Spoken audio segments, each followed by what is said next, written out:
Sir, मेरा नाम सुलोचना है। मैं डिस्ट्रिक्ट शिमला के नेरवा ब्लॉक से हूँ। गवर्नमेंट सीनियर सेकेंडरी स्कूल पौड़िया नाम है, वहाँ पर एज LT काम कर रही हूँ। बर्फबारी के बावजूद भी आप यहाँ बैठे हैं, क्या कहना चाहेंगे, क्या मांगे आपकी, क्या कहना चाहेंगे? मांग तो सर एक ही है कि हमें जल्दी से जल्दी नियमित किया जाए, और इतनी ठंड में भी हम यहाँ पर कोई शौक से नहीं आए हैं, मजबूरी के आए। इसीलिए सरकार से कि हमारा जो निवेदन है वो ये है कि हमें जल्द से जल्द स्थायी पॉलिसी का तोहफा दिया जाए। कितनी परेशानी हो रही है? ठंड का मौसम है, बर्फबारी हो रही है, कितनी परेशानी हो रही है? परेशानी तो सर बहुत हो रही है। कल परसों जब बर्फ़ गिर रही थी, बाहर बर्फ़ लगी थी, तब भी इधर बैठे थे हम लोग। और आज थोड़ा मौसम ठीक है तो धूप है, तो थोड़ी ठंड से थोड़ी निजात मिली है। लेकिन परेशानी तो आप समझ ही सकते हैं सर। ऐसे में तो लोग घरों से बाहर निकलना बिल्कुल भी पसंद नहीं करते। कड़कड़ाती ठंड में हम लोग बैठे हैं यहाँ, तो किसी वजह से ही बैठे होंगे, अपनी मजबूरी से बैठे हैं, दुख से बैठे हैं। अगर अभी आपकी डिमांड नहीं सुनी जाती तो अगली क्या रणनीति रहेगी? सर, रणनीति तो अब ऐसा है कि हम जब तक सरकार हमारा काम नहीं करती, हम नहीं पीछे हटने वाले, क्योंकि हमारे पास कोई दूसरा रास्ता नहीं है।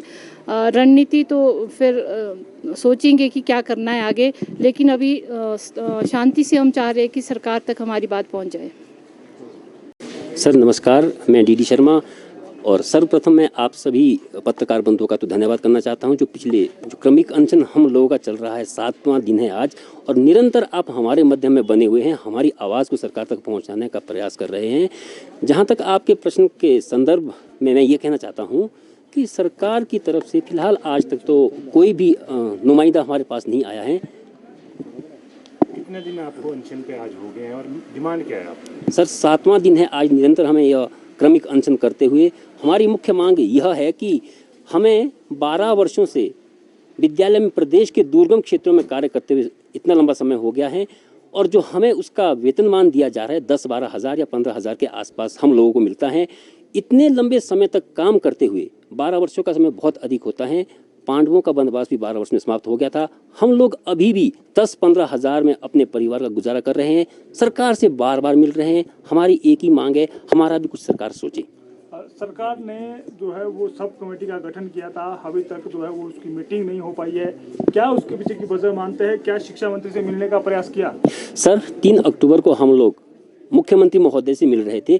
हमने, क्योंकि उसके बाद एक ऐसा रूप दिया गया कि अनशन पर उतर गए हैं, लेकिन नहीं, हमारी उस समय एक ही कोशिश थी कि हमने मुख्यमंत्री राहत कोष योजना में पैसा देना है, माननीय मुख्यमंत्री के हाथों हमने वो पैसा देना है। इसलिए उस दिन जब 3 अक्टूबर को हम बैठे थे, मुख्यमंत्री महोदय वहाँ पर उपस्थित नहीं थे। हमें वहाँ पर रात को रुकना पड़ा, और दूसरे दिन जैसे ही मुख्यमंत्री महोदय से हम मिले, हमने जो अनशन हमसे हो सकता था वो किया।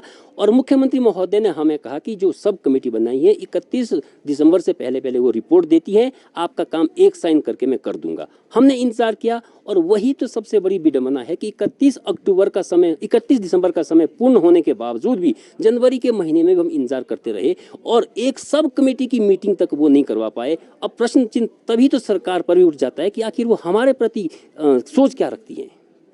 अब 7वां दिन आज प्रदर्शन क्रमिक अनशन का हो गया है। अगर जो है वो कोई सरकार का प्रतिनिधित्व नहीं मिलता है या आप लोग मिलने का प्रयास करेंगे तो आगामी समय में क्या कदम रहेगा?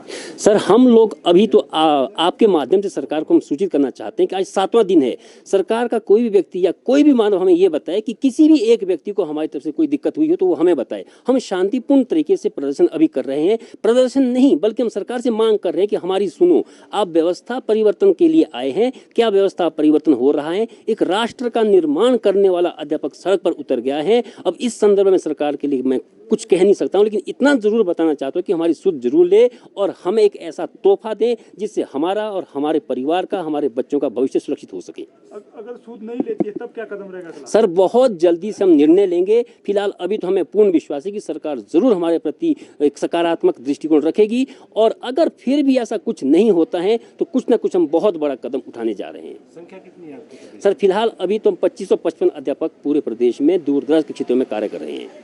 Bureau report, city channel Shimla.